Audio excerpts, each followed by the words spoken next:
दोस्तों नमस्कार। Exam coach के ई लर्निंग प्लेटफॉर्म पर आप सभी का स्वागत है। आज हम पॉलिटी के अंतर्गत जो most important topic fundamental duty यानी मौलिक कर्तव्य को समझेंगे। कितने मौलिक कर्तव्य हैं, भारत का एज ए नागरिक होने के नाते भी हम सबका यह कर्तव्य है कि हम समझें कि आखिरकार हमारा जो संविधान कॉन्स्टिट्यूशन है यह हमारा किस प्रकार के कौन से मौलिक कर्तव्यों की बात करता है, इनको भी हम आज की क्लास में समझने वाले हैं। तो टॉपिक का नाम है मौलिक कर्तव्य, फंडामेंटल ड्यूटी।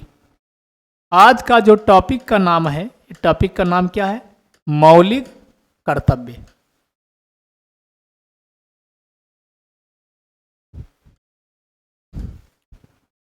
इसी को किस नाम से जाना जाता?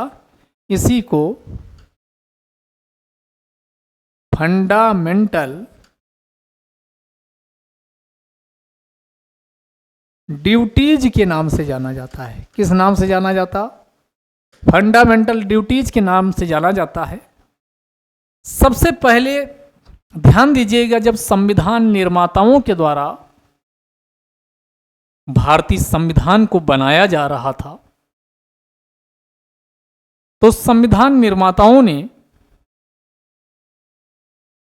फंडामेंटल ड्यूटीज को भारतीय संविधान में शामिल नहीं किया था। इसका मतलब हुआ कि जो फंडामेंटल ड्यूटीज है यह मूल संविधान में नहीं शामिल था। मूल संविधान, इसी को किस नाम से जानते हैं? Original constitution. तो आप कहेंगे क्या बाद में शामिल किया गया? तो जी हां, इसे बाद में शामिल किया गया। और बाद में कैसे शामिल किया गया? तो बाद में एक कमेटी का गठन किया गया था। कौन कमेटी थी? स्वर्ण सिंह समिति। तो स्वर्ण सिंह समिति के द्वारा सिफारिश की जाती है और स्वर्ण सिंह समिति की सिफारिश पर 42वां संविधान संशोधन किया जाता है। 42वां संविधान संशोधन किया जाता है। तो क्वेश्चन पूछेगा किस संविधान संशोधन से इसे शामिल किया गया? तो 42वें संविधान संशोधन के माध्यम से स्वर्ण सिंह समिति की सिफारिश पर 1976 में मौलिक कर्तव्य को भारतीय संविधान में शामिल किया जाता है। और 42वें संविधान संशोधन के माध्यम से ध्यान दीजिएगा कितने मौलिक कर्तव्य को शामिल किया गया? तो ये 10 मौलिक कर्तव्य को, कितने? 10 फंडामेंटल ड्यूटीज को भारतीय संविधान में शामिल किया गया। कितने? 10 फंडामेंटल ड्यूटीज को भारतीय संविधान में शामिल किया जाता है। तो 42वें संविधान संशोधन के माध्यम से कितने फंडामेंटल ड्यूटीज को शामिल किया गया? तो 10 मौलिक कर्तव्य को शामिल किया गया।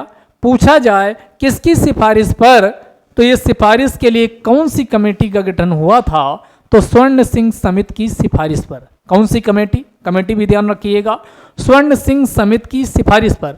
और स्वर्ण सिंह समिति का गठन किसके द्वारा किया गया था? तो इस समय पीएम कौन थी? इंदिरा गांधी। किसके द्वारा? प्रधानमंत्री इंदिरा गांधी जी के द्वारा एक कमेटी का गठन किया गया। और इंदिरा गांधी का मतलब हुआ कांग्रेस पार्टी। तो जो ये कांग्रेस पार्टी कमेटी, ये स्वर्ण सिंह है, इसका गठन कांग्रेस पार्टी के अंतर्गत जो पीएम है कौन? इंदिरा गांधी। इंदिरा गांधी जी के द्वारा 1976 में एक कमेटी बनाई जाती है। उसी कमेटी का नाम है स्वर्ण सिंह। और स्वर्ण सिंह कमेटी की सिफारिशें आती हैं और स्वर्ण सिंह सिफारिशों के आधार पर भारतीय संविधान में एक महत्वपूर्ण संविधान संशोधन हुआ, जिसे 42वें संविधान संशोधन के नाम से जाना जाता। बहुत सारे 42वें संविधान संशोधन के माध्यम से भारतीय संविधान में परिवर्तन किए गए हैं, लेकिन उनमें से सबसे इंपॉर्टेंट कौन है? मौलिक कर्तव्य से संबंधित चीजें भी शामिल की गई। तो 42वें संविधान संशोधन के माध्यम से कौन से तो भारतीय संविधान में मौलिक कर्तव्य को शामिल किया गया। अब आप समझेंगे कि ये संविधान में 42वां संविधान संशोधन हुआ है और इसके माध्यम से मौलिक कर्तव्य को शामिल किया गया, तो कहां शामिल किया गया? तो मौलिक कर्तव्य को, जो मौलिक कर्तव्य हैं, इसको कहां शामिल किया गया? मौलिक कर्तव्य को कहां शामिल किया गया? यानी फंडामेंटल ड्यूटीज को कहां शामिल किया गया? तो हमने आपको क्या बताया, इसे भाग 4A, भाग 4A, एक तो ये ध्यान रखिएगा, भाग 4A में शामिल किया गया। अनुच्छेद पूछे तो कौन सा अनुच्छेद? एक नया अनुच्छेद शामिल हुआ, अनुच्छेद 51A। भाग पूछे तो भाग 4A, अनुच्छेद पूछे तो अनुच्छेद 51A में इसको शामिल किया जाता है। और कितने फंडामेंटल ड्यूटी शामिल किए गए? तो हमने अभी कहा कि 42वें संविधान संशोधन 1976 के माध्यम से 10 मौलिक कर्तव्य, कितने भाई? 10 मौलिक कर्तव्य को भारतीय संविधान में शामिल किया गया। 10 मौलिक कर्तव्य को शामिल किया गया। अब बात यह आती है कि ये 10 मौलिक कर्तव्य हैं क्या? कौन कौन से 10 मौलिक कर्तव्य हैं जिसे 42वें संविधान संशोधन के माध्यम से भारतीय संविधान में शामिल किए जाते हैं? तो पहले हम एक एक को समझेंगे कि आखिरकार ये 10 मौलिक कर्तव्य हैं कौन। तो ये 10 मौलिक कर्तव्य को अगर जानना हो तो सबसे पहले ध्यान दीजिएगा, जिस क्रम में हम अब आपको बता रहे हैं उसी क्रम में, उसी माइंडसेट से याद रखिएगा तो आपको याद हो जाएगा। हम क्या समझ रहे हैं? 10 फंडामेंटल ड्यूटी। और 10 फंडामेंटल ड्यूटी कौन कौन सी हैं, इसी को हम अब जानने वाले हैं, समझने वाले हैं। तो ध्यान दीजिएगा मित्रों, 10 मौलिक कर्तव्यों में अगर आपको कहा जाए कि सबसे ऊपर भारत में जो सबसे सर्वोच्च स्थान दिया गया है वो भारत का संविधान का है। कोई कितना ही ऊंचा पद प्राप्त कर ले, कोई कितना ही अमीर बन जाए, कोई कितना ही स्टेटस वाला यानी व्यक्ति हो, लेकिन उस संविधान के हमेशा नीचे ही रहेगा। संविधान के ऊपर ना कोई व्यक्ति जा सकता, ना कोई संस्था जा सकती है। ये बात बिल्कुल भारतीय संविधान में साफ साफ लिख दिया गया। इसीलिए जब मौलिक कर्तव्य को शामिल किए जाने की बात हो रही थी तो मित्रों ध्यान रखिएगा कि मौलिक कर्तव्य के अंतर्गत सर्वोच्च स्थान किसको दिया गया? भारतीय संविधान में सर्वोच्च स्थान दिया गया संविधान का।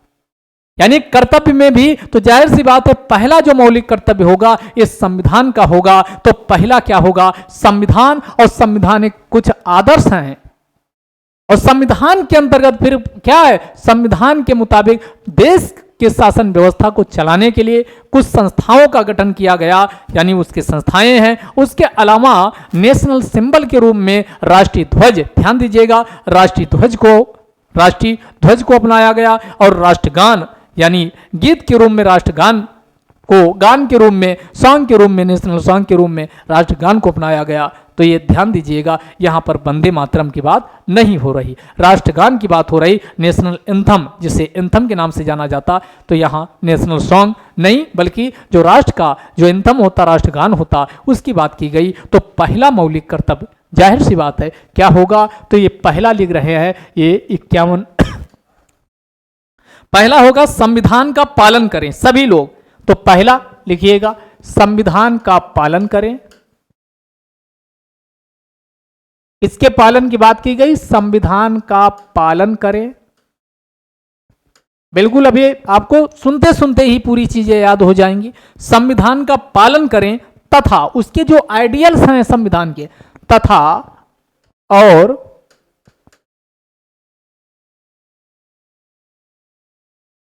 उसके आदर्शों मतलब आइडियल्स, उसके आदर्शों, संस्थाओं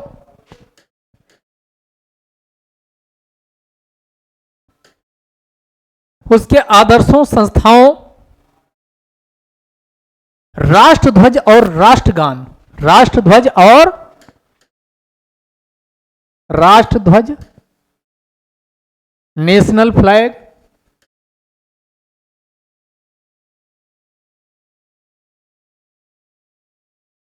तथा राष्ट्रगान।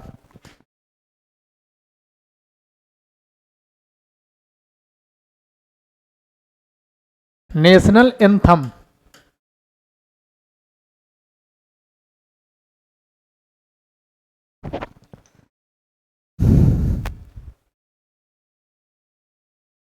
का आदर करें। इनके प्रति आपको क्या करना, का आदर करें। यहां पर एक दो पॉइंट आप समझना है, रटना नहीं है, क्योंकि रटने के चक्कर में पड़ेंगे तो आपके मौलिक जो कर्तव्य हैं वो याद नहीं होंगे। हमने कहा भारत में संविधान की सर्वोच्चता है और उसको मानना, पालन करना सभी को बाध्यकारी है। तो इसीलिए पहला जो मौलिक कर्तव्य बात किसकी करता है, संविधान का पालन करें, abide by the constitution of India, संविधान का पालन करें। तथा संविधान के कुछ आदर्श हैं। आदर्श का मतलब हुआ कि उसी से भारत ऊंचाइयों पर प्रगति करेगा, विकास करेगा, समृद्धि के मार्ग पर जाएगा। तो उसके आदर्श हैं, तो संविधान का पालन करें तथा उसके आदर्शों। और कुछ संस्थाएं स्थापित की गई, जैसे निर्वाचन आयोग हो गया, सुप्रीम कोर्ट ऑफ इंडिया हो गया, है जो ये संस्थाएं आप देखते हो संविधान में, इनकी स्थापना की बात की गई। तो अगला क्या हो गया, हमने क्या बताया, सब कि संविधान का पालन करें तथा उसके आदर्शों, संस्थाएं हो गई। इसके अलावा दो चीजों पर प्रमुख रूप से बल दिया गया, एक राष्ट्रध्वज, नेशनल एंथम, और दूसरा राष्ट्रगान, नेशनल, वो राष्ट्रध्वज, नेशनल फ्लैग, और दूसरा राष्ट्रगान। राष्ट्रगान कौन, जनगणमन, जिसके रविंद्रनाथ टैगोर जी ने रचा है। तो ये और याद, अब यहां गलती क्या होती, यहां ऑप्शन में दे देगा राष्ट्रगीत, वंदे मातरम, तो ये राष्ट्रगीत नहीं है। यहां अगर इसको हम बात करें यहां किसकी, तो ये आपका जो राष्ट्रध्वज है, अब आप समझिए कब अपनाया गया। अलग से हम यहां क्वेश्चन बात करें ये कब अपनाया गया, तो आप ऐसे आपको एक और लॉजिक बता रहे हैं कि राष्ट्रध्वज जब भारत आजाद हुआ 15 अगस्त 1947, तो भारत ने अपना खुद का झंडा फहराया था। तो इसका मतलब हुआ कि दोस्तों, इसका सीधा सा मतलब हुआ कि अपना खुद का झंडा अगर भारत ने फहराया है तो ये 15 अगस्त 1947 के पहले अपनाया गया होगा। तो ये कब, राष्ट्रध्वज कब अपनाया गया था, तो ये 22 जुलाई, ये भी कई बार क्वेश्चन पूछता है, 22 जुलाई 1947 को अपनाया गया। इसी प्रकार अगर हम राष्ट्रगान की बात करते हैं तो ये आपका राष्ट्रध्वज है क्या, तिरंगा। जो तिरंगा ये झंडा है ये हमारा क्या है, राष्ट्रध्वज है। अब राष्ट्रगान की बात करें तो राष्ट्रगान, नेशनल एंथम कौन सा है, तो नेशनल एंथम,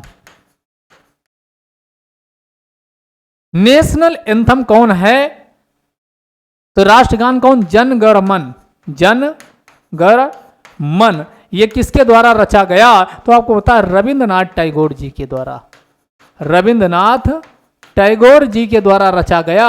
और इसे कब अपनाया गया, अगर इसके अपनाए जाने की हम बात करते हैं तो जो ये नेशनल एंथम है इसे कब, तो इसे ध्यान दीजिएगा, बाकी जितनी भी चीजें हैं ये 22 जनवरी 1950 को, यानी क्यों, क्योंकि 26 जनवरी 1950 से हमारा संविधान पूर्ण रूप से पूरी तरीके से लागू हो गया।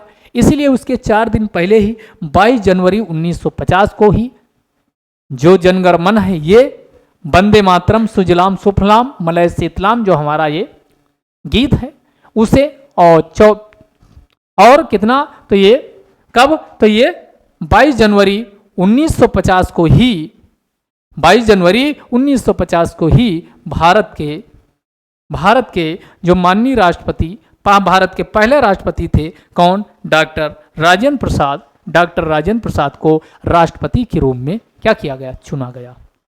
यहां तक आपका ये पहला आप बिल्कुल समझ में आ चुका होगा, क्लियर हो चुका होगा कि पहला हमारा मौलिक कर्तव्य क्या है। तो अब कभी भी कंफ्यूज मत होना, एक एक चीजें हमने आपको पहला मौलिक कर्तव्य बता दिया कि सबसे पहला स्थान किसको दिए देना है, संविधान को। हम सबको भी संविधान को ही मान के चलना है, तो संविधान का पालन करें तथा उसके आदर्शों, संविधान के आदर्शों, संस्थाओं, राष्ट्रध्वज तथा राष्ट्रगान का आदर करें, रिस्पेक्ट करें। ये नहीं कि इंसल्ट करना शुरू कर दिए। और इसमें क्या क्या चीजें हैं तो हमने आपको बता दिया। अब अगले मौलिक कर्तव्य की ओर चलते हैं, यानी 10 में एक मौलिक कर्तव्य के बाद आता है मौलिक कर्तव्य नंबर 2। यानी 10 में हम कौन देखते हैं, मौलिक कर्तव्य नंबर 2 देखते हैं कि 2 में क्या लिखा गया होगा। अब संविधान के बाद भारत को इतने लंबे समय तक दूसरी विदेशी आक्रांता शक्तियों का प्रताड़ना झेलनी पड़ी, भारत गुलाम रहा। न जाने कितने भारत के वीरों सपूतों ने अपने प्राणों को बलिदान किया, न जाने कितने हमारे जवानों के द्वारा अपने प्राणों की आहुति दी गई। उस समय भी हमारे जवान थे। न जाने कितने समाज सुधारकों के द्वारा, न जाने कितने राजनेताओं के द्वारा और न जाने कितने भारत के उत्कृष्ट नेताओं के द्वारा अपने प्राणों की आहुति दी गई। तो हम अगर उनको भूल जाएंगे तो ये हमारा आने वाली, हम कैसे किससे मोटिवेट ले पाएंगे कि एक समय था कि हमारा देश ऐसा भी था। हमारी आज़ादी कैसे मिली, आज़ादी के लिए हमें बहुत सारी कीमत चुकानी पड़ी है। तो जिन महान योद्धाओं, नेताओं, वीरों, सपूतों ने भारत की आज़ादी के लिए अपने प्राणों की आहुति दे दी, तो उन्हें न केवल याद रखा जाए बल्कि उन्हें समय समय पर क्या किया जाए, आने वाली जनरेशन के लिए एक मार्गदर्शक के रूप में भी स्थापित करने की कोशिश की जाए। तो उनको भी कर्तव्य बनता है भारत के प्रत्येक नागरिक का, हम सबका, कि उनके प्रति भी हम सम्मान व्यक्त करें। इसी को कहा जाता है कि स्वतंत्रता के लिए जिन लोगों ने अपने प्राणों को न्यौछावर कर दिया, उनको हम अपने दिल से, अपने दिल और दिमाग दोनों में रखें, हृदय में संजो के रखें और संजो ही न रखें। समय समय पर उनके जहां भी जैसी भी स्थिति परिस्थिति हो, उनको दूसरों को भी बताएं कि ऐसे थे हमारे देश के सुभाष चंद्र बोस, ऐसे थे हमारे देश के महात्मा गांधी, ऐसे थे हमारे देश के भगत सिंह, ऐसे थे हमारे देश के राम प्रसाद बिस्मिल, ऐसे थे हमारे देश के बाल गंगाधर तिलक, लाल बाल पाल, अरविंदो घोष।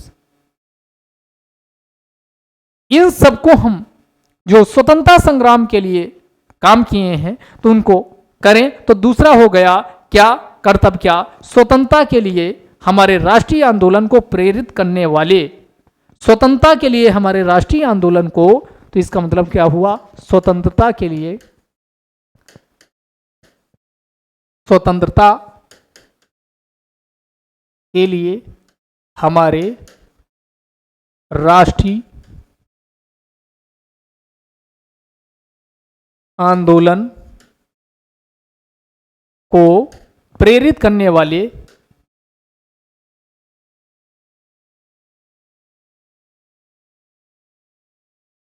स्वतंत्रता के लिए हमारे राष्ट्रीय आंदोलन को प्रेरित करने वाले आदर्शों को हृदय में संजोए रखें। प्रेरित करने वाले आदर्श जो अभी नाम बताए हैं, जितने भी आदर्शों को हृदय में संजोए रखें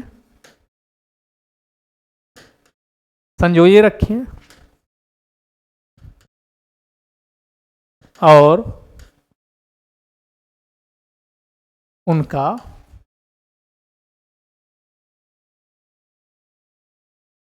पालन करें।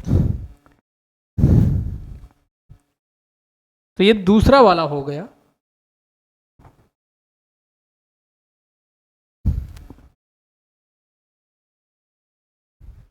दूसरा पॉइंट बहुत अच्छे से हमने समझा दिया। सबसे पहले संविधान, फिर स्वतंत्रता संग्राम में अपने प्राणों को न्यौछावर करने वाले जो वीर सपूतों के आदर्श हैं उनको हृदय से माने और दूसरों को उस राह पर चलने के लिए प्रेरित करें।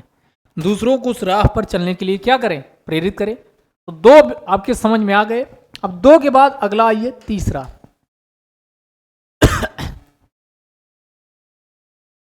जो भारत है एक अखंड राष्ट्र है। अगर भारत की अखंडता और भारत की संप्रभुता, sovereignty, integrity and unity, Bharat की संप्रभुता, एकता, अखंडता पर अगर कोई भी आंख उठाकर इसको भारत की संप्रभुता, एकता, अखंडता को नष्ट करने की कोशिश की, इधर इसको नष्ट करने के लिए आंख उठाकर देखने की कोशिश की, तो हम सबका एक कर्तव्य बनता है कि मर जाएंगे, मिट जाएंगे, लेकिन भारत की संप्रभुता को, भारत की एकता को, भारत की अखंडता की जहां बात होगी, जहां आन बान शान की बात होगी, वहां पर हम किसी भी कीमत पर कंप्रोमाइज नहीं होने देंगे। जीरो टॉलरेंस की नीति इस मामले में हम सबका, प्रत्येक भारतीय नागरिक का एक कर्तव्य बनता है कि भारत, क्योंकि भारत है तो हम हैं। अगर भारत ही ऐसे राष्ट्र नहीं रहेगा तो हमारा कोई अस्तित्व नहीं रहेगा। जैसा कि हम पहले से गुलाम थे और फिर से आगे चलकर एक गुलामी दास्ता वाला जीवन में फिर से ग्रस्त हो जाएंगे। तो तीसरा मौलिक कर्तव्य प्रियाटी में रखा गया कि आप भारत की संप्रभुता, एकता, अखंडता को बनाए रखा जाए और केवल बनाए न रखा जाए, उसको अक्षुण्ण रखा जाए, उसकी अक्षुण्णता को मेंटेन किया जाए। अगर कोई भी इसमें किसी भी तरीके से भारत की संप्रभुता, एकता, अखंडता को ब्रेक करने की कोशिश करे तो उसका तुरंत निपटारा वहीं पर बिना भारत सरकार के आदेश के प्रत्येक नागरिक का एक कर्तव्य बनता है, वो कर देना चाहिए। संप्रभुता क्या है, एकता क्या है, अखंडता क्या है? जब भारत का हम कौन सा टॉपिक बता रहे थे, तो हमने आपको जब प्रस्तावना करवाए थे तो वहाँ एक एक चीज को समझाया है। तो ये तीसरा मौलिक कर्तव्य क्या है? भारत की संप्रभुता, एकता, अखंडता। भारत की संप्रभुता, भारत की, या यहां लिख लिए देश की संप्रभुता, देश की संप्रभुता, देश की संप्रभुता, एकता एवं अखंडता।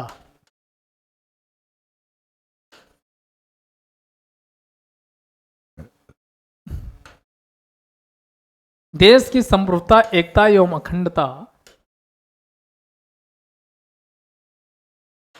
देश की संप्रभुता, एकता एवं अखंडता, देश की संप्रभुता, एकता एवं अखंडता की रक्षा करें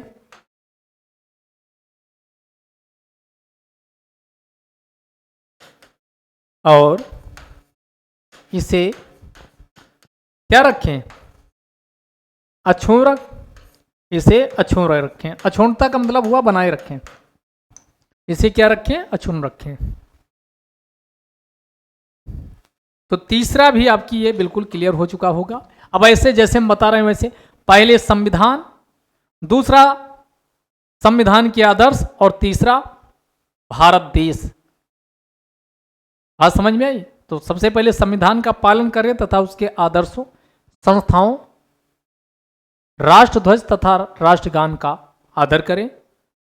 दूसरा, भारत की स्वतंत्रता को सुनिश्चित करने वाले, दूसरा जो हमने बताया क्या, स्वतंत्रता के लिए हमारे राष्ट्रीय आंदोलन को प्रेरित करने वाले, स्वतंत्रता के लिए हमारे राष्ट्रीय आंदोलन को प्रेरित करने वाले आदर्शों को हृदय में संजोए रखें। आदर्श कौन से? स्वतंत्रता को प्रेरित करने वाले।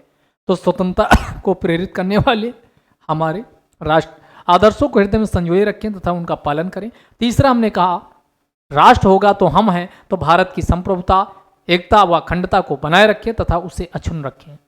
ये तीसरा हो गया। तो तीन तो बिल्कुल आपके मौलिक कर्तव्य आपको अब तक याद हो चुके होंगे। तीन के बाद होता है चार। चार में आपको चौथा आपको जिस तरीके से बता रहे हैं वो ध्यान दीजिएगा। तीन को एक सीरियल में याद रखिए। पहले, सबसे पहले संविधान, फिर आदर्श, और आदर्श के बाद फिर कौन? तीसरा हमने क्या बताया? भारत। भारत, इन क्रम से। और चौथे पे आइए तो ये चौथा यानी 51A अनुच्छेद 51A का कौन सा बात हम कर रहे हैं, यानी चौथा यहाँ डी, ABCD ऐसे लिखिए तो चौथा, और चौथे में डी से होता डिफेंड। डी माने क्या होता, डिफेंड, यहीं से इसको निकाल लीजिए।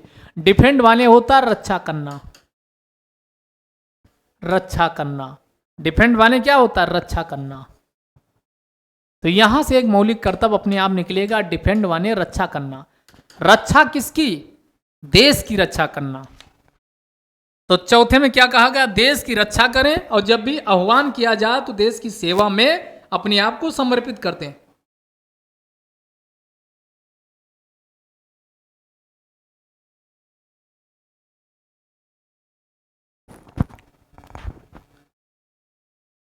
चौथा मौलिक कर्तव्य चौथे नंबर पे आता है डी, और डी का मतलब होता है डिफेंस। डिफेंस माने होता रक्षा करना। तो क्या रक्षा करें, भारत के प्रत्येक नागरिक का यह मौलिक कर्तव्य है कि सरकार का कहे तभी देश की रक्षा मत करें। कोई चोरी कर रहा या घुसपैठिया है, पाकिस्तान से घुस रहा, आप देख लिए, तुरंत आप बताइए, जो भी सुरक्षा एजेंसियां हैं उनको बताइए, आह्वान।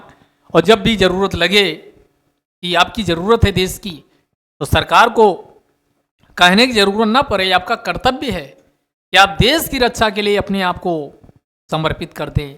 तो देश की रक्षा करें, तथा जब भी सरकार के द्वारा आपको कहा जाए, भारत के आम नागरिक को, ये प्रत्येक नागरिक की यहाँ बात है, यहाँ सेना तक वो तो देश की रक्षा भारत के वीर सिपाही के रूप में कर ही रहे हैं।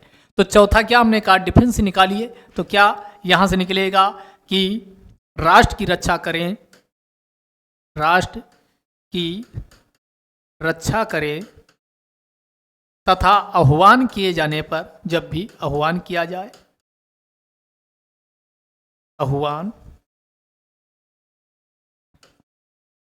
किए जाने पर, तथा आह्वान किए जाने पर देश की रक्षा करें, तथा आह्वान किए जाने पर देश की सेवा करें। देश की क्या करें, सेवा, तथा आह्वान किए जाने पर देश की सेवा करें। किसी को कोई तीन को एक साथ रखो, चौथा डिफेंस से आपको, हमने शुरू में कहा था कि जो 11 मौलिक कर्तव्य है वो याद करवाना हमारे ऊपर छोड़ दीजिए, याद तो हम करवा ही देते हैं। बात समझ में आई।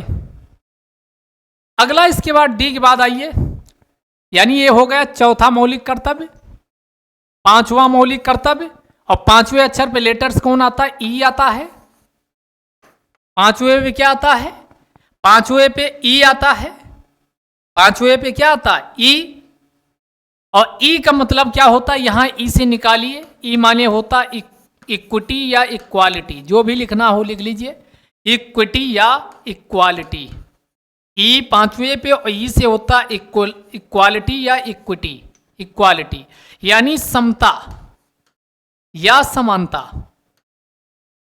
समता या समानता। यहां से आपका सीधे इक्वालिटी, ई यानी पांचवें में इक्वालिटी की बात की गई है, इक्विटी समता की बात की गई है। समता का मतलब हुआ भारत में भले ही जाति, धर्म, पंथ, संप्रदाय, क्षेत्र, निर्जाति, काले गोरे के आधार पे, त्वचा के आधार पे जो भिन्नता है, इसी को एथनिसिटी, निर्जातीयता के नाम से जाना जाता। ये विविधता है, अंतर है, लेकिन उसके बावजूद हम सब क्या हैं, सब एक जैसे हैं, समान हैं। राज्य के द्वारा इस आधार पे संविधान में भी भेदभाव की मनाही की गई है। जब संविधान भेदभाव की मनाही करता है तो हम कौन होते हैं कि हम काले गोरे के आधार पे, महिला पुरुष के आधार पे, ऊंच नीच के आधार पे, क्षेत्र के आधार पे, भाषा के आधार पे, संस्कृत के आधार पर दूसरे के साथ डिस्क्रिमिनेशन करें, भेदभाव करें या दूसरे को नीचा दिखाने की कोशिश करें, अपनी संस्कृति, अपनी भाषा, अपनी लिपि को श्रेष्ठ माने, ऐसा नहीं होना चाहिए। और ये कोई कहने की जरूरत नहीं, एज ए कर्तव्य है बना दिया गया। तो इसीलिए ई में क्या लिखा गया कि भारत के सभी लोगों में समरसता और समान भ्रातृत्व की भावना का निर्माण करें। ई में जो पूरी अभी कहानी बताए हैं अब आपकी समझ में आ चुका होगा। हमने कहा था याद करवाना हमारा काम है। और 5 पे ई से आप कैसे कोरिलेट करोगे, इक्विटी या इक्वालिटी, इक्विटी या इक्वालिटी। इसमें हमने कहा क्या लिखा गया, तो हमने कहा इसमें लिखा गया कि भारत के सभी लोगों में समरसता, भारत के सभी लोगों में समरसता, भारत के सभी लोगों में समरसता, समरसता एवं समान, समरसता एवं समान भ्रातृत्व की भावना, भारत के सभी लोगों में समरसता एवं समान भ्रातृत्व की भावना, भ्रातृत्व की भावना का निर्माण करें, भावना का निर्माण करें। भारत के सभी लोगों में समरसता है, सभी लोग क्या हैं, इक्वल हैं, और समान भ्रातृत्व, फ्रेटर्निटी, भाईचारे की भावना, हम सब एक दूसरे को एज ए भाईचारे के रूप में देखें। भाईचारे की जो भावना होती है उसी को क्या कहा जाता है, भ्रातृत्व कहा जाता। तो भ्रातृत्व की भावना का निर्माण करें, और ये जो समरसता और समान भ्रातृत्व की भावना का निर्माण हो, ये धर्म, भाषा, प्रदेश, किससे, जो क्या कहा गया, धर्म के आधार पे भेदभाव ना करे, भाषा के आधार पे भेदभाव ना करे, धर्म भाषा, प्रदेश या क्षेत्र, प्रदेश, धर्म, भाषा, प्रदेश, धर्म, भाषा, प्रदेश या क्लास यानी वर्ग, या वर्ग, ये अंडरलाइन करिएगा। धर्म, भाषा, प्रदेश या वर्ग, धर्म, भाषा, प्रदेश या वर्ग, या वर्ग, या वर्ग पर आधारित सभी भेदभाव से परे हो, पर आधारित सभी भेदभाव से परे हो। ये नहीं कि आप भाईचारे की भावना धर्म के आधार पर कर दिया, भेदभाव से परे हो। आगे इसी में कहा गया, अब महिला समानता तभी आएगी, ऐसी सभी प्रथाओं का त्याग करें, ऐसी सभी प्रथाओं का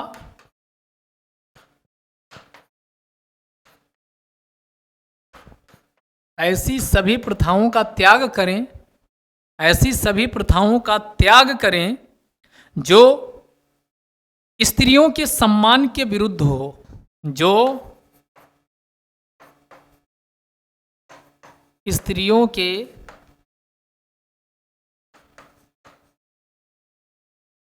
सम्मान के क्या हो, विरुद्ध, ये बात की गई।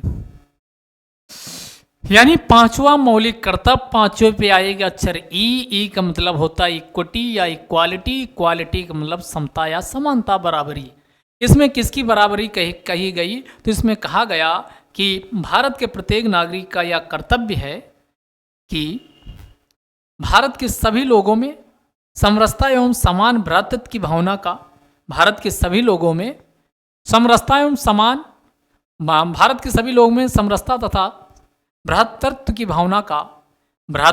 भावना का निर्माण करें, जो धर्म, भाषा, प्रदेश यानी क्षेत्र क्या, धर्म के आधार पर कोई भेदभाव ना करता हो, हिंदू मुस्लिम, भाषा, बंगाली, कोकरी, मलयालम, ये सब हिंदी, अंग्रेजी, इनके आधार पर, तो धर्म, भाषा, क्षेत्र या प्रदेश, हम बिहारी हैं, वो पश्चिम बंगाली है असमिया है, मद्रासी, इसके आधार पर भेदभाव ना करता हो तो कौन? प्रदेश हो गया। और किसके आधार पर भेदभाव ना करता हो? तो हमने कहा धर्म, भाषा, प्रदेश और रीजन। रीजन प्रदेश के आधार पर भेदभाव ना करता हो तो इसके आधार पे क्या कहा गया? मनाही की गई। और क्लास, वर्ग, वर्ग मतलब अमीर वर्ग, गरीब वर्ग, जो ये अमीरी और गरीबी के आधार पर भी भेदभाव न किया जाता हो। किसान वर्ग, ये आपके मजदूर वर्ग है, एक समूह, उस समूह के ये व्यवसायिक वर्ग है, तो इस आधार पे भेदभाव अगर किया जाता है तो समझ लीजिए कि वह या आप अपने मौलिक कर्तव्य का पालन नहीं कर रहे हो। इसी में कहा गया कि ऐसी समस्त प्रकार की प्रथाओं का जो ट्रेडिशंस हैं, परंपराएं, प्रथाएं हैं, अगर कोई प्रथा ऐसी है जो महिला के सम्मान को कुठाराघात पहुंचाती है, उस पर नकारात्मक प्रभाव डालती है, तो उसको भी त्याग करें। तो ऐसी सभी प्रथाओं का त्याग करें जो स्त्रियों के विरुद्ध है या स्त्रियों के सम्मान के विरुद्ध है, तभी तो इक्वालिटी, समानता आएगी और महिला सशक्तिकरण हो पाएगा। कुल मिलाकर के पांचवा भी आपने मौलिक कर्तव्य जान लिया। पांचवा भी मौलिक कर्तव्य आपने समझ लिया, याद भी हो गया होगा। तो पांचवा मौलिक कर्तव्य जब भी आए तो माइंड में सेट करिए। 5 नंबर पे अच्छा डी के बाद ई आता है। ई का मतलब इक्वालिटी, इक्विटी यानी समता वाला। तो भारत के सभी लोगों में समरसता व समान बंधुत्व या भ्रातृत्व की भावना का निर्माण करें, जो भाषा, धर्म, क्षेत्र या वर्ग के आधार पर भेदभाव, सभी भेदभाव से परे हो, तथा ऐसी सभी प्रथाओं का त्याग करें जो महिलाओं या स्त्रियों के सम्मान के विरुद्ध हो। क्लियर? अब इसी के आगे अगला ई के बाद आता है कौन सा? तो अब इसी के आगे चलिए, यानी 5 के बाद छठा मौलिक कर्तव्य। तो 10 में से अभी तक आप कितने मौलिक कर्तव्य समझ चुके हो? यानी 5 तो हम बात करने वाले हैं। ई के बाद अक्षर आता है एफ, एफ आता है। एफ का मतलब हुआ 51 1AF में, यानी छठवां मौलिक कर्तव्य, छठा। अब हम किसकी बात करने वाले? छठा मौलिक कर्तव्य की।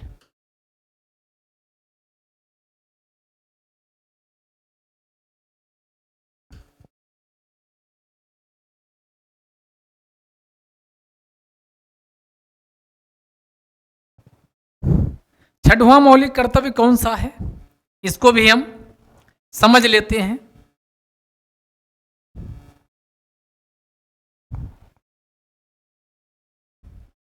छठवें मौलिक कर्तव्य को भी हम क्या समझते हैं कि हमारा छठवां मौलिक कर्तव्य कौन सा है। तो छठे मौलिक कर्तव्य में किसकी बात की गई? भारत की प्राचीन काल से लेकर आज तक देखोगे, भारत सांस्कृतिक धरोहर की दृष्टि से भारत की जो संस्कृति है वो समृद्ध रही है। ना जाने कितने विदेशी आक्रांता आए, हमलावर आए, भारत की संस्कृति, गौरवशाली संस्कृति को नष्ट करने की कोशिश किए, लेकिन उसके बावजूद वो भारत की सामाजिक संस्कृति को नष्ट करने में फेल रहे। तो आपको इसको ऐसे दिमाग में रखना, फेल हो गए कौन? जो विदेशी आक्रांता, या आज भी देखते हो भारत के टुकड़े करने की कोशिश दूसरों के द्वारा की जाती, लेकिन क्या वो सक्सेस हो पाते हैं? आंसर है नहीं। जो भी, चाहे वो प्राचीन काल हो, चाहे वो मध्यकाल हो, या अंग्रेजों के समय अंग्रेजियत का काल हो, भारत की गौरवशाली संस्कृति को, जिसे सामाजिक कंपोजिट कल्चर के नाम से जाना जाता, भारत की जो अयम निजह परावेद गणना लघुचेत साम उदार चरिता नाम तो वसुधैव कुटुंबकम, जो वसुधैव कुटुंबकम की हमारी सामाजिक संस्कृति है, हम सभी विश्व को अपना परिवार मानते हैं। ये संस्कृति प्राचीन काल में भी हमारी ये संस्कृति थी। हमारे रक्त में, हमारे जो शरीर में जैसे धमनियों में रक्त बहता है, वैसे हमारी ये जो सामाजिक संस्कृति है, हमारी धमनियों में रस बस सका है। कोई कितना ही कोशिश किया, लेकिन जब धमनियों में रक्त की तरह ये प्रवाहित सामासिक संस्कृति हो रही है, तो इसको नष्ट कर पाना इतना आसान काम नहीं है। तो हम जब आज़ाद हो चुके हैं तो हमारा ये कर्तव्य बनता है कि फेल जो पीछे हुए आगे भी इनको फेल करते रहें। अगर कोई भी भारत की सामासिक संस्कृति पर हमला करने की कोशिश करे तो हमारी सामासिक संस्कृति की गौरवशाली परंपरा का महत्व समझें। आगे समझिएगा इसमें क्या लिखा गया, अब आपका क्लियर हो चुका होगा। हमारी गौरवशाली हमारी सामासिक संस्कृति की गौरवशाली हमारी सामासिक संस्कृति की हमारी सामासिक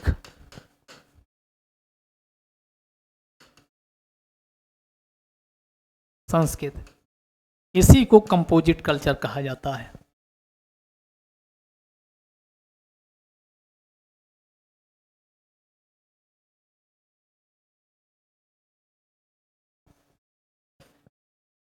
यहाँ ये चल नहीं रहा। हमारी गौरवशाली, यहाँ लिख लीजिएगा, हमारी गौरवशाली संस्कृति हमारी सामासिक संस्कृति की गौरवशाली परंपरा को समझें। गौरवशाली परंपरा को समझें। परंपरा के महत्व के गौरवशाली परंपरा के महत्व को समझें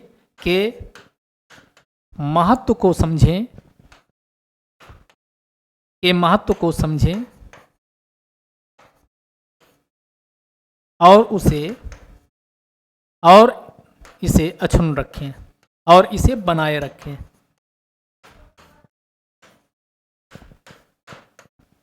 ये हो गया छठा मौलिक कर्तव्य। यहां तक किसी को कोई दिक्कत नहीं आई होगी। क्लियर? इसके बाद अगला चलते हैं, मौलिक कर्तव्य नंबर 6 के बाद 7, यानी 10 में से हम मौलिक कर्तव्य 6 याद कर चुके। अब हम आते हैं, यब के बाद जी आता है, यानी जी का मतलब हुआ 7वां।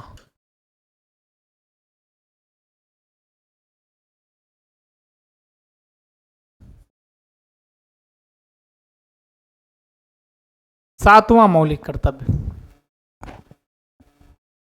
और 7वां मौलिक कर्तव्य कौन है? सातवां। तो 7वां मौलिक कर्तव्य कौन है? यहां जी का मतलब यहां इसका इंग्लिश का शब्द बना लीजिए ग्रीन। जी माने ग्रीन माने हरा भरा। हरा भरा क्या होगा? हरा भरा किसको करना है? पर्यावरण को। तो तुरंत आपके दिमाग में आ जाएगा 7वां मौलिक कर्तव्य जो किससे संबंधित है।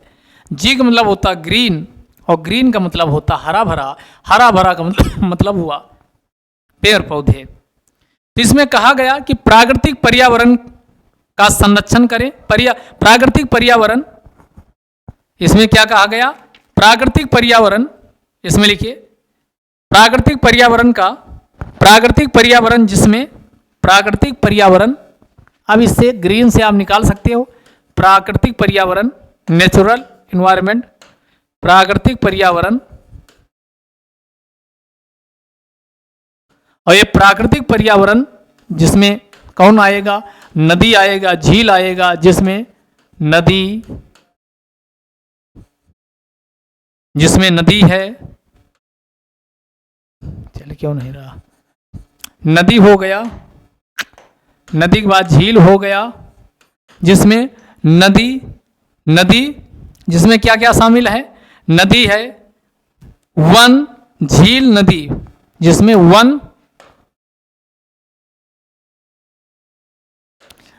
वन हो गया, नदी हो गया, वन, नदी, झील, वन हो गया।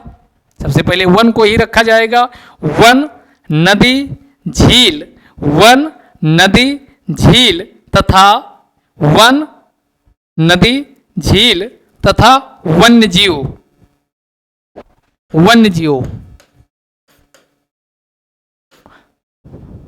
शामिल हैं। कामा की रक्षा करें, कि क्या करें, रक्षा करें, की रक्षा एवं संवर्धन करें, यानी इनको बचा के भी रखें, इनकी संख्या और आगे बढ़ती रहे, संवर्धन करें, की रक्षा करें एवं संवर्धन करें।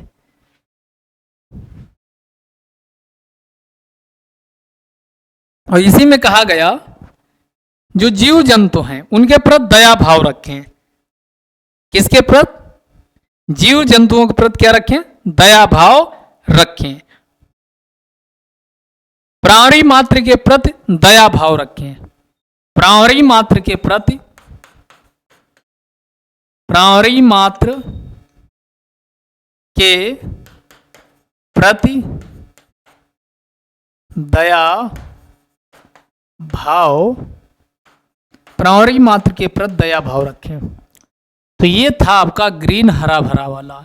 जैसे आए सातवां, 7 पे जी आता है, जी का मतलब ग्रीन हुआ, और ग्रीन से शब्द आपका क्या निकला? तो हमने कहा इसमें कहा गया क्या? प्राकृतिक पर्यावरण का, प्राकृतिक पर्यावरण जिसमें वन, नदी, झील तथा वन्य जीव शामिल हैं की रक्षा करें तथा उनका संवर्धन करें, तथा जो प्राणी मात्र हैं, लिविंग बीइंग्स हैं, क्रीचर्स हैं, उनके प्रति, प्राणी मात्र के प्रति दया भाव भी रखें। ये नहीं कि कुत्ता बिल्ली देखा निपटा दिए, मार दिए। तो ये कर्तव्य बताया गया है, मौलिक कर्तव्य बताया गया कि उनके प्रति दया भाव रखिए, उन पे क्रूरता मत दिखाइए। तो ये आपका हो गया। इसके बाद आइए, अब आते हैं, यानी ये 7वां मौलिक कर्तव्य आपको याद हो गया।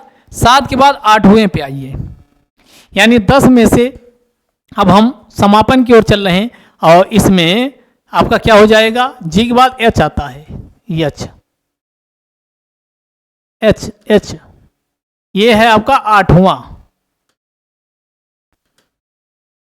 मौलिक कर्तव्य।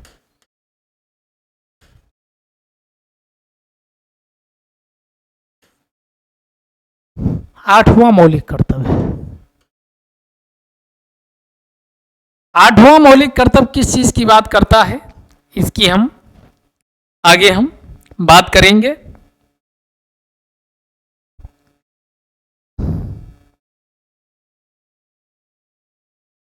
देखो 8वां मौलिक कर्तव्य किस चीज की बात करता है?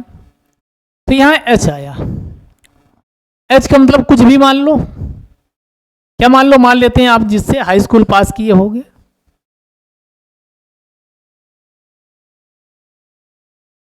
हाई स्कूल, अब हाई स्कूल में पास हुए हो तो वहां पर उल्टा सीध की शिक्षा नहीं दी गई। जो भी हाई स्कूल पास किए हो, मैथ, इंग्लिश है, उसके अलावा सोशल साइंस, इतिहास, भूगोल, ये सब पढ़ने के बाद पास हुए, संस्कृत, कुल मिलाकर के हाई स्कूल आप तभी पास कर पाए हो आप वैज्ञानिक उत्तर सही लिख के आए, सही सोच रखे हो। अगर जो सही सोच नहीं रखा था, सही से वैज्ञानिक मैथ में वहां गलत लिख के आ गया, कला वाला लिख के आ गया, तो मैथ फेल कर गया। कुल मिला के सही ज्ञान रखो, अपना माइंडसेट अच्छे से रखो।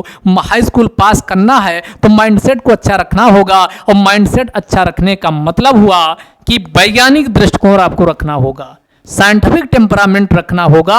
अब इसमें आपका निकलना शुरू हो गया कौन? वैज्ञानिक दृष्टिकोण। क्या रखना होगा? वैज्ञानिक दृष्टिकोण रखना होगा। क्या रखना होगा? वैज्ञानिक दृष्टिकोण रखना होगा।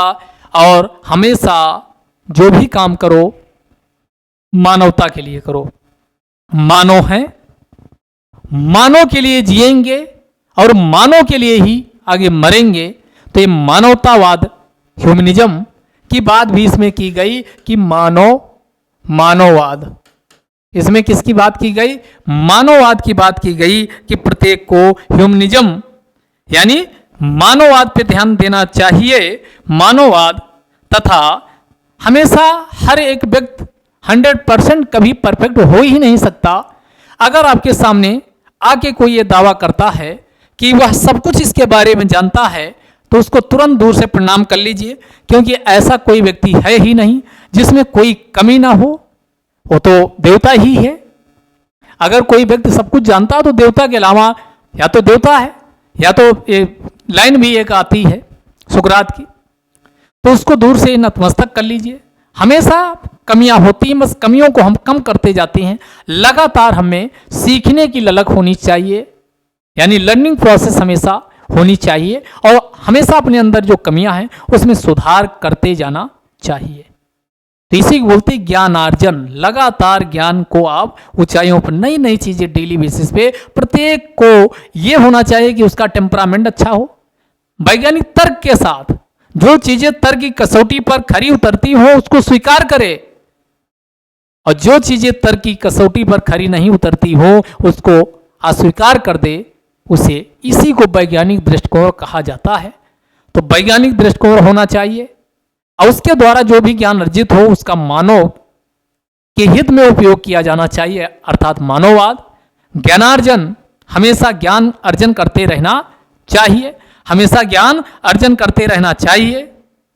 ठीक, ज्ञानार्जन, स्पिरिट ऑफ इंक्वायरी इसी को कहा जाता। स्पिरिट ऑफ इंक्वायरी होनी चाहिए, हमेशा स्पिरिट ऑफ इंक्वायरी, ज्ञानार्जन की भावना होनी चाहिए, स्पिरिट ऑफ इंक्वायरी तथा सुधार की भावना, रिफॉर्म की भावना होनी चाहिए। तो क्या वैज्ञानिक दृष्टिकोण मानवता, मानववाद तथा ज्ञानार्जन व सुधार की भावना का विकास करना। ज्ञानार्जन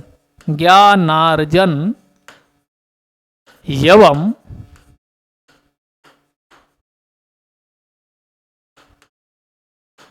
सुधार की भावना का विकास करना। सुधार की भावना का विकास करना। तो ये कौन था? कौन नंबर का? 8वां नंबर का। अभी एक बार फिर से आपको बताएंगे, जब भी 8 आए, यानी यच का मतलब हाई स्कूल, पास का मतलब तार्किक होना, मतलब आपका तुरंत सेंस जाएगा। वैज्ञानिक दृष्टिकोण, ज्ञानार्जन, मानववाद, ज्ञानार्जन तथा सुधार की भावना का विकास करना। ठीक, 8 आपको बिल्कुल पहले से, अब पहला बताए, पहले संविधान का पालन करें तथा उसके आदर्शों, संस्थाओं तथा राष्ट्र ध्वज व राष्ट्रगान का आदर करें। दूसरा संविधान हो गया, फिर देश की स्वतंत्रता को प्रेरित करने वाले आदर्शों को हृदय में संजोए रखें तथा उनका पालन करें। तीसरा, भारत की संप्रभुता, एकता, अखंडता की रक्षा करें तथा उसे अक्षुण्ण रखें। चौथा का मतलब किस नंबर पे? इक्वालिटी, बताइए, इक्वालिटी, समरसता की भावना का विकास करें तथा समरसता तथा विश्व समरसता की भारत के सभी लोगों के द्वारा समरसता की भावना का विकास किया जाए। भारत के सभी लोगों में समरसता की भावना तथा विश्व बंधुत्व की भावना का विकास करें तथा उसे अक्षुण्ण रखें। और ये जो ऐसी भावना हो, समरसता और विश्व बंधुत्व की भावना, ये किससे? धर्म, भाषा, क्षेत्र या प्रदेश तथा क्लास वर्ग से परे होनी चाहिए। ऐसी किसी भी प्रथा को न अपनाएं जो महिलाओं के सम्मान के विरुद्ध हो, तो ऐसी प्रथाओं का त्याग करें जो स्त्रियों के सम्मान के विरुद्ध हो। तो ये कौन हो गया? चौथे में डी था, डी पे आइए। तो 5वां बता रहे हैं। डी माने डिफेंस, रक्षा करना। किसकी? देश की रक्षा करें। और जब भी आपको आह्वान किया जाए तो अपनी सेवा देने के लिए हमेशा तैयार रहें। और 5वां इक्वालिटी, इक्विटी से बताई दिए। 6 पे आइए, यानी 6 पे क्या आता है? 6 फेल कौन हुए? जब भी विदेशी आक्रांता भारत पे हमला करने की कोशिश किए। तो 6 पे कौन हो गया? भारत की जो सामाजिक संस्कृति की गौरवशाली, भारत की सामाजिक संस्कृति की गौरवशाली परंपरा का महत्व समझें तथा उसे बनाए रखें। उसके बाद 7वें पे हमने कहा, यफ हो गया, यफ यानी 6 पे हो गया। जी 7वां, जी का मतलब हमने कहा ग्रीन माने हरा भरा। हरा भरा क्या? पर्यावरण होगा। तो इसमें पर्यावरण की बात की गई है। तो इसमें प्राकृतिक पर्यावरण, जिसमें नदी, झील, वन तथा वन्य जीव, नदी जिसमें वन, नदी, झील तथा वन्य जीव शामिल हैं, की रक्षा करें तथा जो जीव जंतु हैं, प्राणवायु मात्र हैं, के प्रति दया भाव रखें। तो ये इसमें किस में बताया गया? जी में। जी के बाद 8वां मौलिक कर्तव्य क्या है? तो 8 का मतलब एच का मतलब हाई स्कूल पास किए हो, जब वैज्ञानिक तरीके से मेहनत किए हो, पढ़े लिखे हो, तो 8 में क्या है, वैज्ञानिक दृष्टिकोण, मानववाद, ज्ञानार्जन तथा सुधार की भावना का प्रत्येक व्यक्ति का यह कर्तव्य है कि उसे विकास करना चाहिए। 8 तक याद हो गए, 3 और बचे हैं। खेल खेल में, कूद कूद में हम 3 को भी निपटा देंगे। तो आइए 9 नंबर पे, यानी 10 में से हम अब चलते हैं 9 नंबर का मौलिक कर्तव्य। कौन सा? 10 यहां लिखे, और 10 में से 9वां मौलिक कर्तव्य।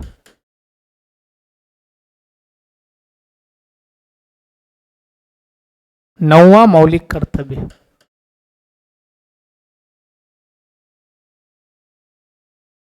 और ये बात किसकी हो रही है? एच के बाद आई। आई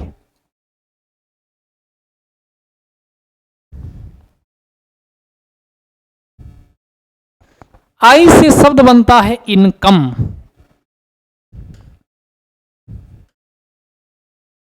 आई से क्या बनता है? इनकम। यानी आई का मतलब हुआ इनकम। इनकम माने आय, कुछ आय से संबंधित है ये मामला।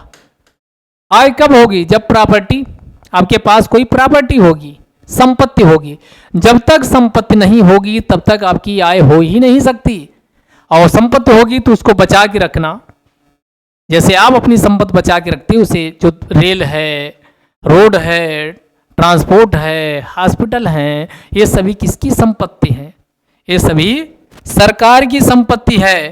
तो भारत के प्रत्येक नागरिक का यह कर्तव्य बनता है कि वह सार्वजनिक संपत्ति की सुरक्षा करें तथा वायलेंस, ये नहीं कि आगजनी, तुम देखते हो बस जला दी गई सरकारी है, या प्रतिष्ठान, कोई उद्योग सरकारी था उसमें आग लगा दी गई, ट्रेनें के डिब्बे फूंक दिए गए। अगर ये हिंसा होती है तो आप अपने मौलिक कर्तव्य को नहीं निभा रहे हो। तो इनकम का मतलब हुआ, इससे को रिलेट कर सकते हो सार्वजनिक संपत्ति, यानी जो सरकार की है। सार्वजनिक संपत्ति की रक्षा करें, सार्वजनिक संपत्ति की रक्षा करें,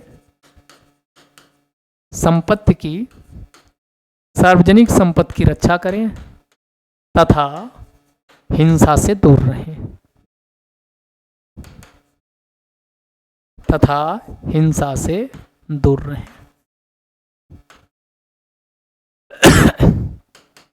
सार्वजनिक संपत्ति की रक्षा करें तथा हिंसा से दूर रहें। To safeguard public property and observe the violence, और हिंसा से दूर रहें। क्लियर? यानी आप 9 पे भी समझ चुके हो। अब 10 सबसे लास्ट आता है 10 पे, और 10 कदम। दा का मतलब 10 पे चलते हैं। 10वां मौलिक कर्तव्य, 10वां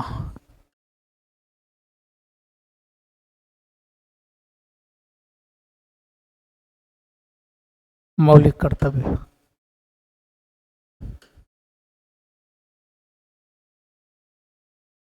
कहते नहीं है कि सुनते हो 10 कदम लक्ष्य की ओर, तो ये दा का मतलब 10 कदम लक्ष्य की ओर। कितने? 10 कदम लक्ष्य की ओर, लक्ष्य प्राप्ति की ओर।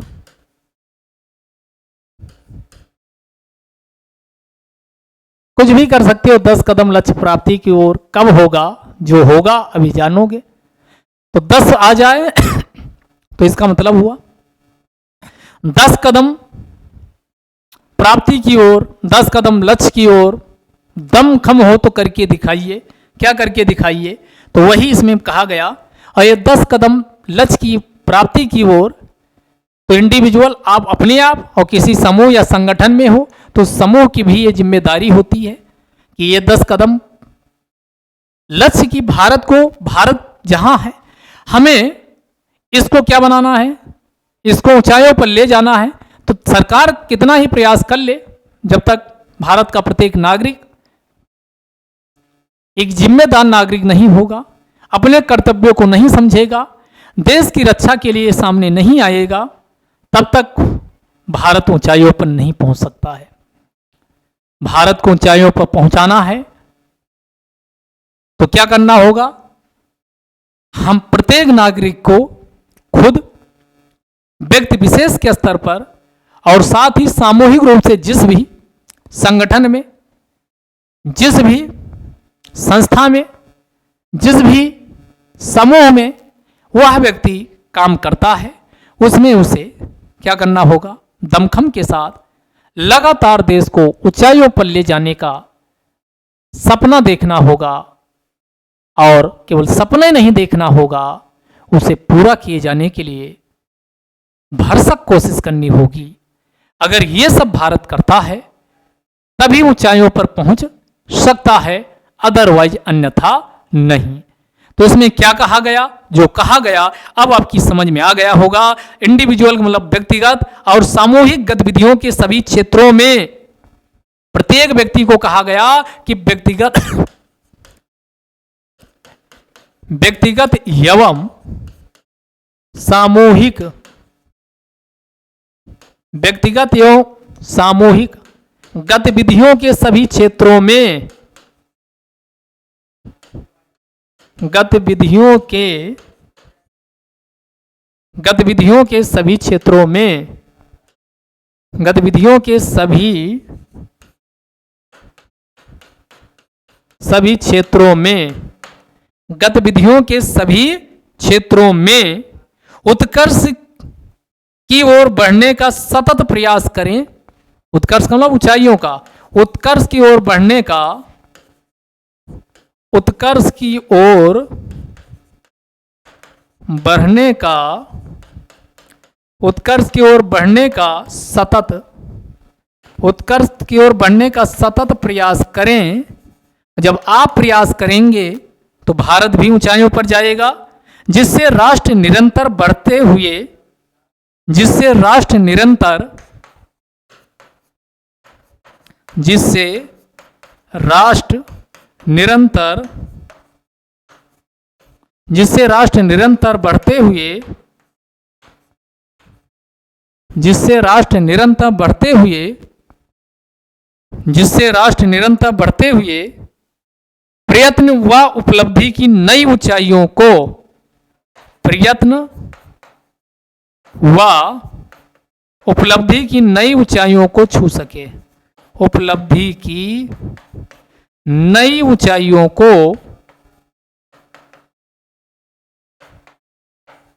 नई ऊंचाइयों को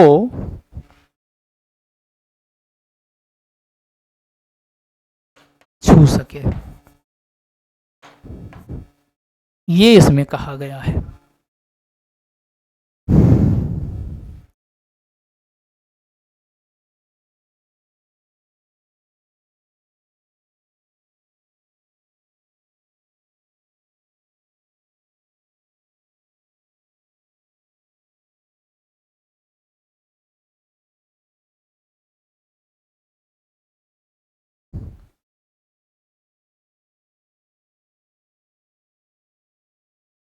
क्लियर यहां तक?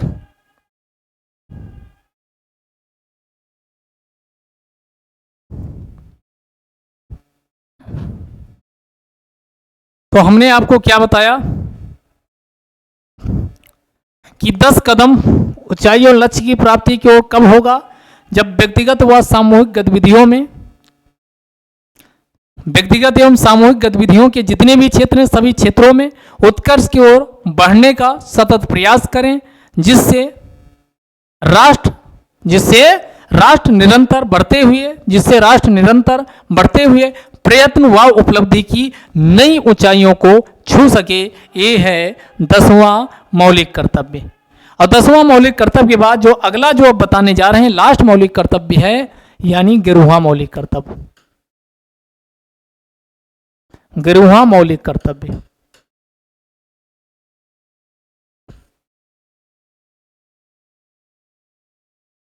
एक तो ये 11वां मौलिक कर्तव्य सबसे बाद में जो शामिल किया गया। क्या किया गया? ये कौन से? तो इसके लिए 86वां संविधान संशोधन के माध्यम से जोड़ा गया। संविधान संशोधन के माध्यम से, ये सबसे इंपॉर्टेंट है, जोड़ा गया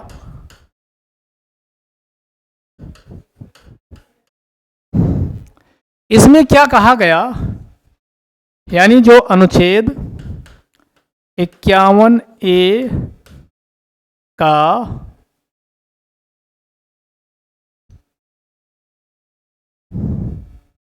ग्यारह मतलब के है, ये किसमें है के,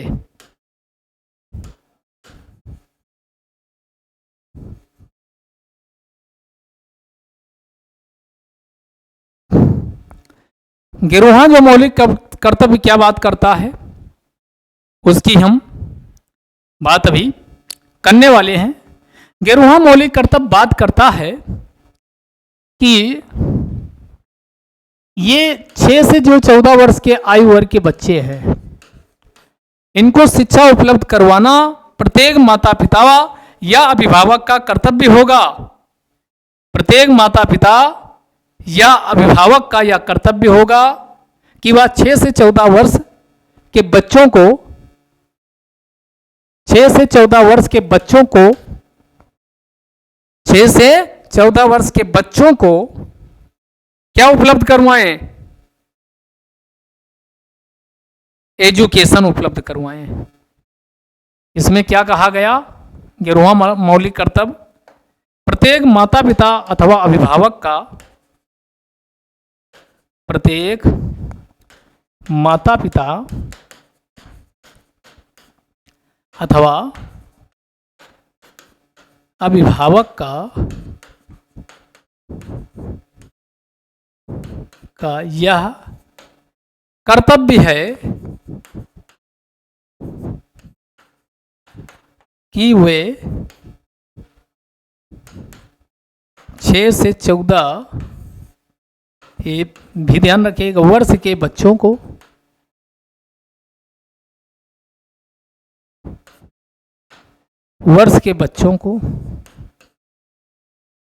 शिक्षा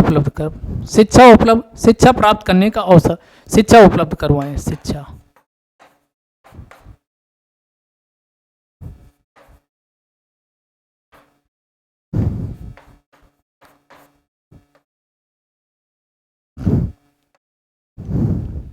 तो ये थे आपके मौलिक कर्तव्य। क्या थे? मौलिक कर्तव्य थे।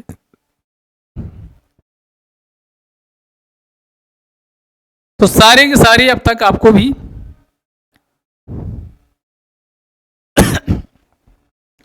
याद हो चुके होंगे। तो एक बार जिस तरीके से हमने बताया है उसी अप्रोच के साथ याद करने की कोशिश करिएगा, दोहराइएगा। अन्य तरीका अपनाओगे तो हो सकता है कि आपको सारे मौलिक कर्तव्य याद ना रह पाए। तो हमने पहले कहा, पहले 3 चीजें एक साथ याद करिए, संविधान, उसके आदर्श, तीसरा देश राष्ट्र। तो संविधान का पालन करें, पहला कौन हो गया? संविधान।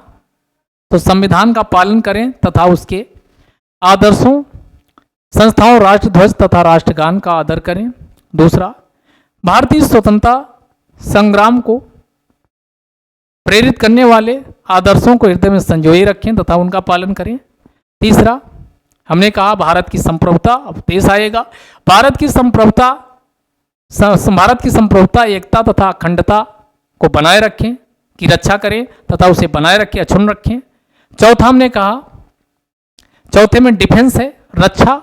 तो जब भी, अब चौथे से चीजें आपको बता दिए, डिफेंस, रक्षा, देश की रक्षा करें और जब भी आपकी जरूरत हो, देश आह्वान करे तो सेवा करने के लिए हमेशा तत्पर रहें, तैयार रहें। डी, डिफेंस के बाद ई का मतलब हमने बताया इक्विटी, इक्वालिटी, समता, समानता। भारत के सभी लोगों में समरसता की भावना तथा विश्व बंधुत्व की भावना का विकास करें, जो भाषा, धर्म, क्षेत्र या वर्ग इत्यादि भेदभावों से परे हो तथा ऐसी किसी भी प्रथा को न अपनाएं। ऐसी सभी प्रथाओं का त्याग करें जो स्त्रियों के सम्मान के विरुद्ध हो। तो ये हो गया एफ का मतलब फेल। कौन फेल हुआ? जो भारत की सामाजिक संस्कृति को नष्ट करने का प्रयास किया। तो आपका कर्तव्य बनता है कि भारत की सामाजिक संस्कृति की गौरवशाली परंपरा का महत्व समझें तथा उसे बनाए रखें।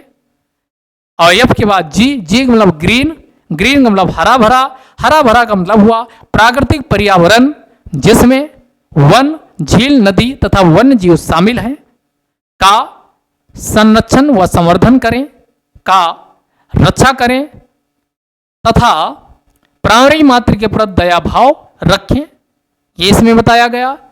इसके बाद आता है यानी जी के बाद एच, एस का मतलब क्या हुआ, हाई स्कूल में गए थे तो वैज्ञानिक तरीके से पढ़ाई लिखाई की, मैथ रीजनिंग लगाए तो पास हुए, यानी आपका दिमाग क्या था, वैज्ञानिक दृष्टिकोण का था। तो वैज्ञानिक दृष्टिकोण मानववाद तथा ज्ञानार्जन तथा सुधार की भावना का विकास करें। इसके बाद आइए यानी एच के बाद आई, आई का मतलब 9 नंबर पे 9वां मौलिक कर्तव्य हमने क्या बताया, 9 पे इनकम, इनकम तभी आएगी जब आपकी प्रॉपर्टी सुरक्षित होगी। तो इसमें क्या कहा गया कि सार्वजनिक संपत्ति की रक्षा करें, अपनी संपत्ति के साथ सरकार की भी संपत्ति है, रेलवे, डाक तार, ये सब, तो सार्वजनिक संपत्ति की रक्षा करें तथा सार्वजनिक संपत्ति की रक्षा करें तथा हिंसा से दूर रहें। ये नहीं कि तोड़फोड़ मचाने में विश्वास ना करें, हिंसा से दूर रहें। इसके बाद 9 हो ही गया, 10 पे आओ, 10 कदम ऊंचाइयों की ओर, लक्ष्य प्राप्ति की ओर। कब होगा, जब खुद प्रयास करोगे और दूसरों को प्रयास करने के लिए प्रेरित करोगे। सामूहिक, तो व्यक्तिगत व सामूहिक, 10वां हमने क्या कहा, व्यक्तिगत एवं सामूहिक गतिविधियों में, व्यक्तिगत और सामूहिक गतिविधियों के सभी क्षेत्रों में उत्कर्ष की ओर बढ़ते हुए, हमने क्या बताया 10वें में कि व्यक्तिगत और सामूहिक गतिविधियों के सभी क्षेत्रों में उत्कर्ष की ओर बढ़ने की सतत कोशिश करें, जिससे राष्ट्र प्रयत्न व उपलब्धि की नई ऊंचाइयों को छू सके।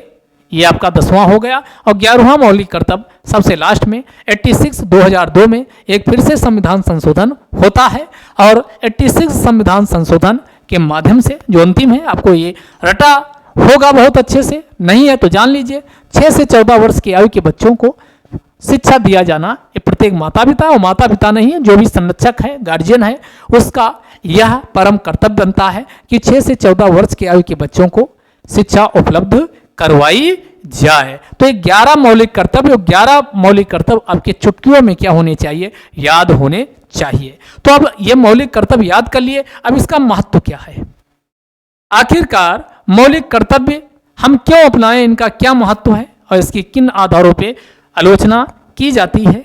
तो इसमें ध्यान दीजिएगा कि मौलिक कर्तव्य की आलोचना विशेषताएं आप जान ही चुके हो कि हमारे लिए ये मौलिक कर्तव्य का मतलब हुआ हमारे लिए, यानी एक कहा जाए हमारे ऊपर भी क्या जिम्मेदारियां उसको आरोपित करते हैं, और एक मूल्य के रूप में, जैसे बहुत सारे इसमें मूल्य हैं कि ऐसी प्रथा ना अपनाएं, ऐसी कोई प्रैक्टिस ना करें जो स्त्रियों के सम्मान के विरुद्ध हो, वैज्ञानिक दृष्टिकोण, मानववाद, ये सब तो ये है। अब मौलिक कर्तव्य का महत्व क्या है, आलोचना और महत्व, इन सबको हम समझेंगे। तो मौलिक कर्तव्य,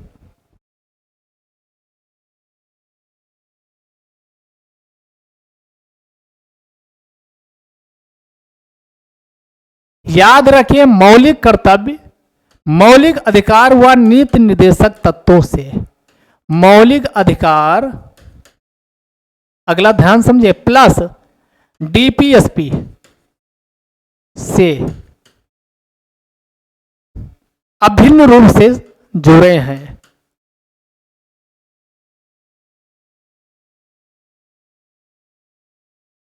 इंटरकनेक्टेड है, कोरिलेटेड है, यानी फंडामेंटल, यहां से क्वेश्चन यूपीएससी में बना है, fundamental duties, fundamental duties are correlated, correlated, correlated with, किससे कोरिलेटेड है, fundamental rights, fundamental rights and DPSP. लेकिन अंतर क्या है? लेकिन, उस लेकिन पे ध्यान दीजिए। अगर कोई फंडामेंटल ड्यूटी को नहीं लागू करता, लेकिन ध्यान दीजिए अंतर क्या? केवल भारतीय नागरिकों को फंडामेंटल ड्यूटी प्राप्त है, लेकिन भारतीय नागरिकों को, यानी विदेशी अब इसमें नहीं, ये किसको? भारतीय नागरिकों को केवल प्राप्त है। इसका मतलब हुआ इसमें विदेशी नहीं शामिल है। इसका मतलब हुआ इसमें संस्था भी शामिल नहीं है। केवल व्यक्ति को, संस्था नहीं शामिल। किसको प्राप्त है? केवल और केवल विदेशी वो, केवल और केवल भारत के नागरिकों को प्राप्त है। और इसी में और समझिएगा, इनका उल्लंघन होता तो आप कोर्ट के द्वारा ये लागू नहीं करवाए जा सकते। कोर्ट द्वारा लागू नहीं, कोर्ट द्वारा लागू नहीं, यानी परिवर्तनीय नहीं है, परिवर्तनीय नहीं है। ये नहीं कि कोर्ट के द्वारा इनको लागू नहीं कराया जा सकता, कोर्ट परिवर्तनीय नहीं है। नॉट इनफोर्सेबल, इसी को इंग्लिश में बोलते हैं नॉट इनफोर्सेबल। और इनकी आलोचना भी की जाती। कई शब्द अस्पष्ट एम्बिगुअस शब्दों का प्रयोग किया गया है। जैसे ये आप कैसे डिफाइन करोगे? एम्बिगुअस, ये आदर्श, आइडियल में क्या क्या आएगा डिफाइन नहीं किया गया। इसी प्रकार वैज्ञानिक दृष्टिकोण में क्या क्या आएगा ये नहीं डिफाइन किया गया। अस्पष्ट शब्द और भारी भरकम शब्द, इनको आम भारी भरकम शब्दों को आम लोग समझ नहीं पाते हैं, तो ये भी इसकी क्या है? आलोचना की जाती। जैसे एग्जाम्पल आप लिखिए, जैसे में आपके कौन कौन हो गए? तो आपके आदर्श, वैज्ञानिक दृष्टिकोण,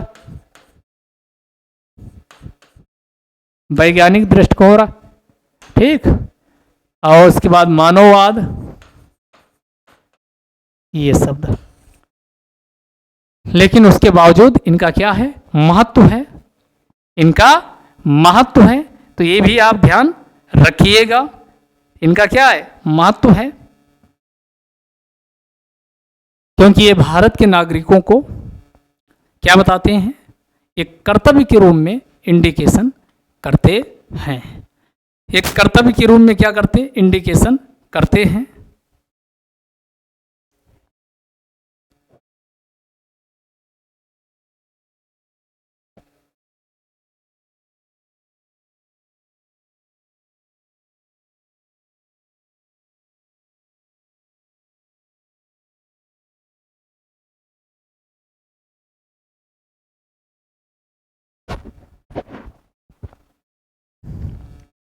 अब लास्ट में, सबसे लास्ट में मौलिक कर्तव्य की इसी आधार पे, जो लास्ट में हमने पॉइंट बताया, इसी के आधार पे आलोचना की जाती है। जैसे कुछ चीजें इसमें नहीं शामिल की गई। स्वर्ण सिंह समिति ने कुछ चीजें और सिफारिश की थी। स्वर्ण सिंह, उसको भी आप बता सकते हो। स्वर्ण सिंह जो पीछे आप देखे हो 1976 में जो एक कमेटी बनी थी, इसके द्वारा कहा गया था कि टैक्स को भी मौलिक, टैक्स देने को भी फंडामेंटल ड्यूटी माना जाए। इसको नहीं माना गया, फंडामेंटल ड्यूटी में शामिल करने की बात की गई। और एक और पॉइंट इनके द्वारा कहा गया, ये नहीं लागू किया गया कि जो भी मौलिक कर्तव्य, जो भी व्यक्ति मौलिक कर्तव्य को नहीं मानता है, फंडामेंटल ड्यूटी का पालन नहीं करता है, तो उसको दंड देने की व्यवस्था होनी चाहिए। पालन नहीं करता है तो उसे दंडित किया जाना चाहिए। ये भी शामिल नहीं किया तो इसको भी शामिल किया जाना चाहिए था, तो ये शामिल नहीं किया। आप देखेंगे कि भारत जैसे, जब भारत का संविधान लागू हुआ तो भारत के द्वारा भी मौलिक कर्तव्य को नहीं शामिल किया गया था। इसी प्रकार कनाडा, अमेरिका, फ्रांस, जो अन्य देश थे उन्होंने नहीं शामिल किया। लेकिन यहाँ नोट डाल के लिखिएगा जापान।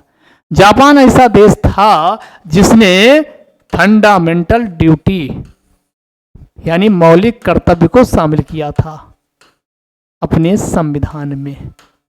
ठीक, तो ये आज की क्लास को यहीं तक रखते हैं और ये आपका फंडामेंटल ड्यूटी क्या हुआ, समाप्त हुआ। ठीक, अगली क्लास में फिर मिलेंगे एक नए टॉपिक के साथ। तो पूरी क्लास देखने के लिए आपको बहुत बहुत धन्यवाद।